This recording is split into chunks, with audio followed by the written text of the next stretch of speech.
That house, yeah. that they got last time Yeah. as well. Yes, you were there, right? I wasn't there, but I heard about it. Okay.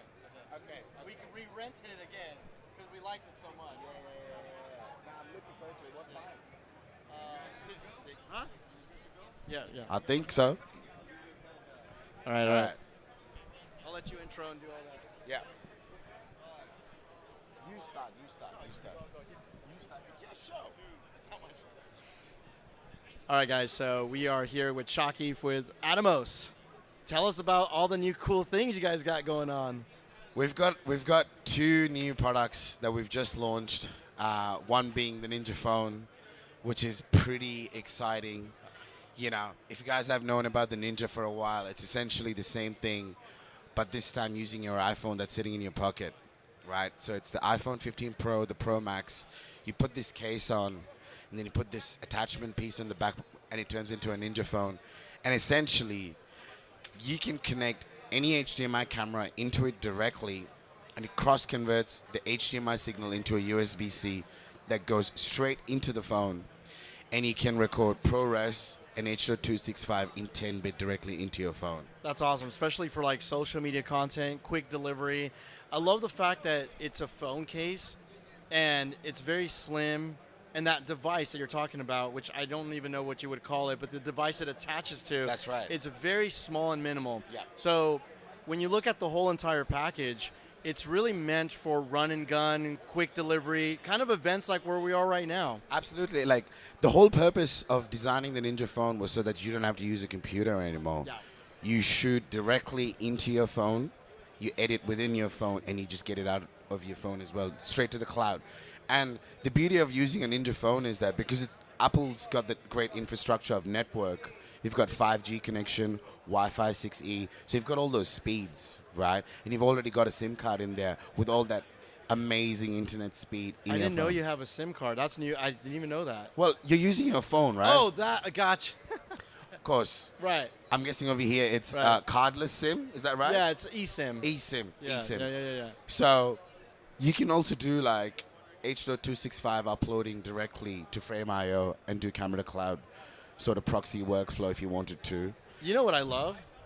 I love that you still get all the tools that you would need whenever you're trying to film stuff. For example, you get stuff like anamorphic desqueeze. If you can even use anamorphic lenses, right.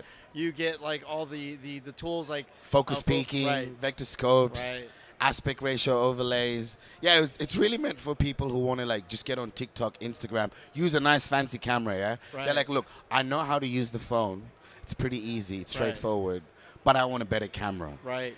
So you get, you know, your FX3 or your Sony A7S or even a 5D Mark II Yeah. because you want to use that lens, Right. get that depth of field.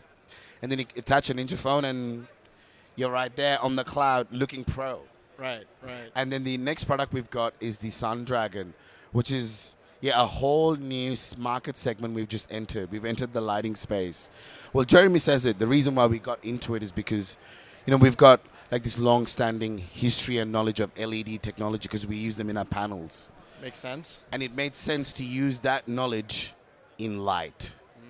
So if you look at our new lighting strips called the Sun Dragon, they're these LED strips that have high density on them that avoids things like micro shadows. So if you look at a traditional light strip, there's a light, then there's a gap, there's a light, then there's a gap. And if you look at the image of anything that's been illuminated, there's going to be a fair bit of micro shadows. We eliminate that. And our tube, our strip is about 5 meters long, 2,000 lumens. Okay. And, you know, first time when I heard about these lights, I wasn't too sure. I was like, we've never done lights before. Right. And, you know, we literally launched the product, you know, in the span of 2-3 weeks. I had to make a video less than a day. Wow. We got it done, and I saw the product for the first time, and we fired it up, and I was like, oh, wow, this is good. The color is amazing. It's got CRI 98, Great. IP68, waterproof, weatherproof. You know, it's built like a tank. So I'm going to be honest. I have not seen it yet. Yeah. So I do have questions. Yeah, go for it. Is there any app control? So okay, great. Absolutely. It's one of those wild ones where you can not only control it from your phone, You can not only control it from a DMX controller, wired or wirelessly, Awesome. but you can actually control it from your phone and from your Ninja Sick. directly. So that, when you're looking at your Ninja screen and you've got the false color tool turned on, you could be sliding those lights down and seeing all of that That's in awesome. live time. What about for like live production?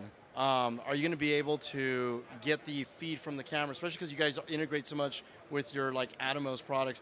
Will you be able to get the image and almost mimic that image onto the lights to be able to replicate stuff like that? Is that something that is available or Yeah. coming, or did I just give you an idea? I mean, it's a bit of both. Hey, could be coming, bit of idea. Well, here's the thing. At the moment, they work like linear lights. Gotcha. Okay. So okay. one color flat of whatever you want Understood. it to be. Okay. And I know at the moment we're working on trying to section that up. That would be nice because especially given the quality and just how small and compact they are. Yeah. Remember, virtual production is like really big now. So Yeah. being able to mount those lights, let's say interior of a car, and be able to That's right. have the shadows and reflections, like Absolutely. so all that stuff is, Absolutely. I think it's Because like it's great. right now it's so flexible. You can literally wedge it into any corner. Yeah.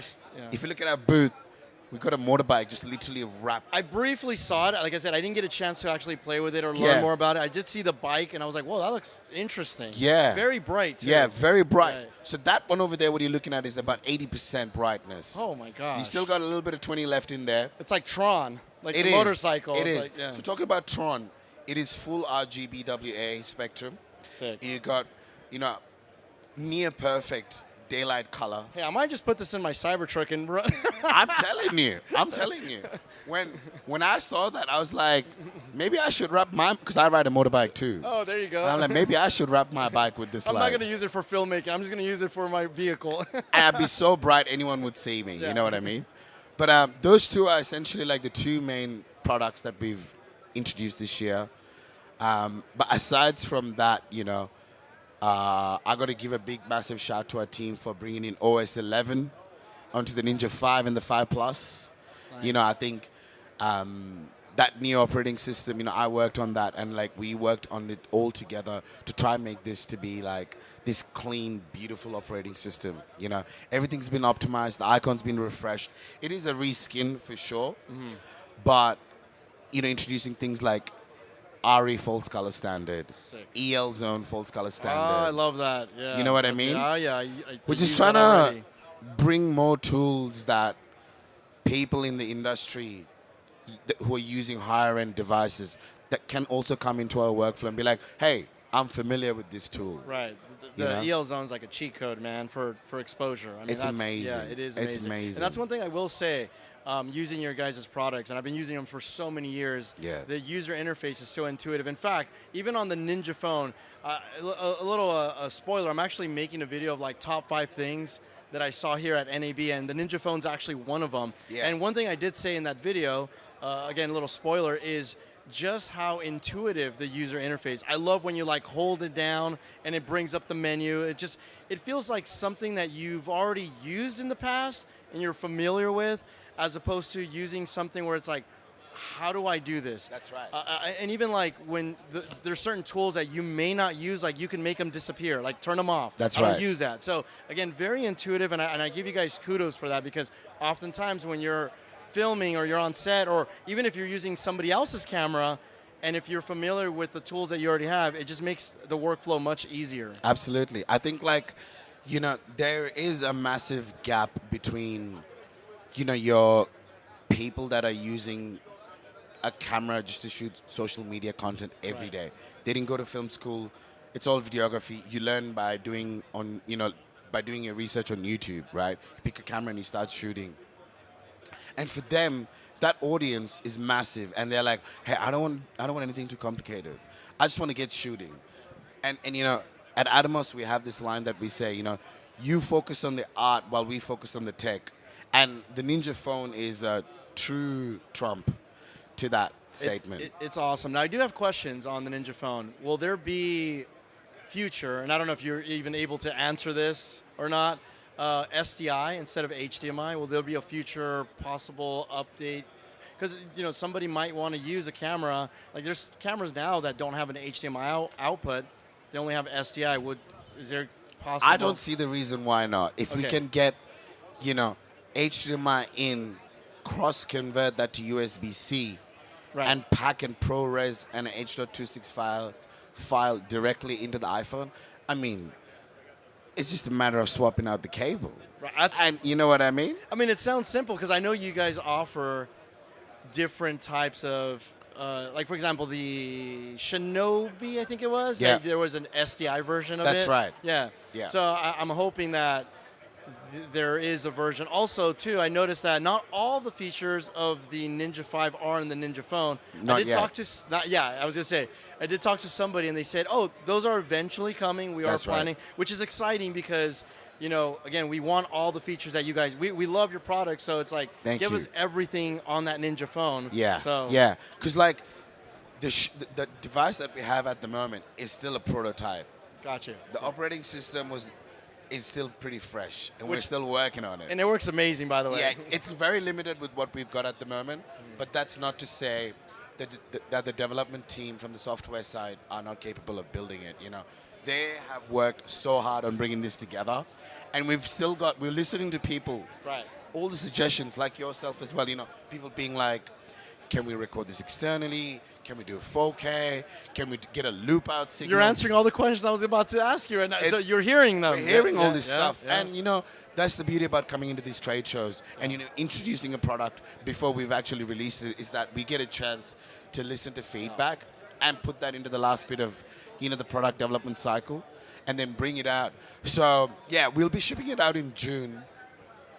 And it's going to be an exciting time. Both the Sun Dragon and the Ninja phone will be out in June. One thing I will say, because I've had the Ninja 5, and don't quote me because I don't know exactly. I feel like it's been 5 years since it came out. It's actually been that long. What's yes. incredible about the Ninja 5 that even today still gets software updates, Yeah. which is very rare for a product. Yeah. Usually companies, after 2-3 years, they drop them, and Yeah. that's it. Like, Yeah. you don't get software updates. Yeah. And the fact that my Ninja 5, even today, is getting software updates. That's right. Like, it's very promising to a new, like the Ninja phone, that it's brand new, and it's like, this can go way further. We're just scratching the surface. That's with the Ninja, right? That is our bread and butter product. Both from a throughput point of view, technical innovation point of view, and our personal favorite. You know what I mean? When the Ninja 5 was built 5 years ago, they thought of all the possible extensions that could come in the future, and they built that hardware with that architecture. The Ninja 5 can turn into what, like a switching device with the cast module. It can turn into The camera to cloud module, which I have. Yeah. Which is like amazing. And the fact that you guys had that in mind 5 or however long it's been since the Ninja 5 came out, like, that's incredible that you guys saw ahead, like, we want to be able to expand and make this product modular. Absolutely. So that we can keep supporting it Yeah. and not just come out with something new. Now, I know you guys came out with the Ninja 5 Plus. Yeah. But that's understandable because there's also going to be hardware limitations where it's like, okay, as much as we want to future-proof a product, like, we just can't record 8K because at Just the yet, time, yes. there was nothing going on with 8K. I mean, 5 years ago, there wasn't really, like... 4K was a thing. Right. So that's understandable. And obviously that's, acceptable. Yeah. But the fact that you guys were always thinking ahead and making sure, like, hey, how can we make this product last for the longest time? That's right. I mean, as a consumer, it makes me happy because, like, Atomos is a company that I would support all Yeah, the time because it's like, thank you. I know that I'm not going to spend my money, and it's like, you hear this a lot with cameras. Yeah. I get people all the times, should I buy the FX3 because it's been out like 3 years or 4 years, and it's like, is a new one coming? I'm like, look, dude, I don't know if a new one's coming, and I don't want to, like, when you buy a product, you don't want to feel like It's aging. is it now a good time to buy? It's like, Yeah. dude, you can buy their products because they're always updating them. That's right. And I think another thing is important in that same note is, like, sometimes you don't have to really wait for the latest and the greatest. And I always say this every time when I come on this show. Obviously I'm from Atomos and I'm advocating to get the latest and the greatest. At the end of the day, I think, does the tool work? Yeah. Our Shogun Infernos are still out there in rental houses doing the rounds. And, they're built like tanks. And, obviously with the newer products, we've brought in, newer operating systems. And, they feel relevant and future-proofed. And, we hope to continue doing that. The other With the thing, Ninja phone, sorry. With the Ninja phone, for example, at the moment it's limited to 1080p 60. right, That's not to say that we can't bring 4K. right. You know what I mean? At the moment, we are recording directly into the phone. But that's not to say that the iPhone does not have the functionality of recording externally. Right. We're just trying to bring the product first, introduce it, learn from others, see what the case studies are, and keep improving that on. Right. But for a first Ninja phone, I think it's a pretty cool device. Well, then also too the price point. I feel like you guys have always been like this is a really good price. Especially again, I keep referring back to the Ninja 5 because I feel like that's been such a successful product in your lineup. Yeah. But the Ninja 5, even at its first when it was announced, the price point was like this is a no-brainer. Yeah. And that continues to follow through with all your products. It's like this is a really great price for what you're getting. Yeah. And Yeah. again, I have to stress on this: the continued support is very, very important. Yeah, I think also with working with all the new cameras that are coming out with ProRes RAW support, it's just mental. To think that Hollywood movie The Creator was shot on an FX3 with a Ninja 5 with a ProRes RAW, it's just mental. It's incredible. By the way, we will have the DP of The Creator. He will Oren. be here, he's going to be here, and I think 1:30. So if you guys are catching this live, tune in at 1:30. He's going to be here, so it's just awesome. Yeah. He actually was at our booth, I heard, and he was actually stoked about the Ninja phone. So I'm curious to hear what he thinks about the Ninja Yeah, phone. right? We should ask him. We should ask Yeah, him. yeah, yeah, Hey, yeah. would you shoot the next movie on your Ninja phone? There you go. 1080. There you go. And then the whole debate about 1080 is just going And to go. everyone's going to go from 8K to 1080 Yeah. because they did it. That's great. It's just going to make our workflow much better because you know what? I can't afford storage anymore. It's getting pricey. No, Yeah. and it is. SSDs are becoming very expensive these days. I just love the fact that you can actually technically edit 1080 from the cloud. Like, it's doable. You know what I Yeah, mean? yeah. The bandwidth is there. Yeah. When you start pushing beyond, 1080p, meaning 4K and stuff, it's too much. Overkill. It A is. ProRes export of a 4K file to upload is just sometimes a nightmare. And let's be honest, 90%, I would even say 95 or even more percent of what we are all doing here with web delivery stuff, It's 1080. it's overkill. Unless you're actually shooting a motion picture film. That's right. Or a commercial or something like that. I mean, this is all overkill stuff. I mean, don't get me wrong. I love tech, and Oh, I'm we happy all to, do. Yeah, but it's like we sometimes overkill each other for to get the Yeah. best. That's right. But, I think with the Ninja phone starting at 1080, it's like, guys, yeah. figure this out first. This is going to be enough for you, and then we can take you all to the next level. Well, funny enough, I have a lot of problems uploading to Instagram in 4K. That Yeah. every time I export, guess what? 1080p. That's right. Because I have so many problems. And Yeah. and sometimes when you export bigger files like ProRes Photo 2, and when it hits Instagram and they go on internal compression, done. Yeah, it looks worse It will look than worse. a 1080p. Yeah. Sometimes 1080p H.265 is the way to go. And at the end of the day, guys, you still have your master file on the camera. That's right. That's it. So That's it. you could do a proxy. You could do a. I mean, it's not It's a like win-win. you're limited. It's a Yeah. win-win. Yeah. You get to have the nice copy for your next film submission, while on socials you've got Yeah. the compressed version. Exactly, 100%. Nah. Well, that's amazing. But Shaki, that was amazing talking to you. Guys, if you're here at NAB, make sure you check out their booth. They're also part of our Creator Quest, so make sure you scan, get points, earn rewards. Is there anything else you want to say, brother? All I can say is it's been a great NAB show. Yeah. It's been really nice to see all our friends, doing great. And, feels good to be back. It feels like, post-COVID, Yes. everyone's normal. Everyone's feeling good. Nah, it's been a great show, and thank you for having me. Thank you, brother. I appreciate it. Yeah. Thank you.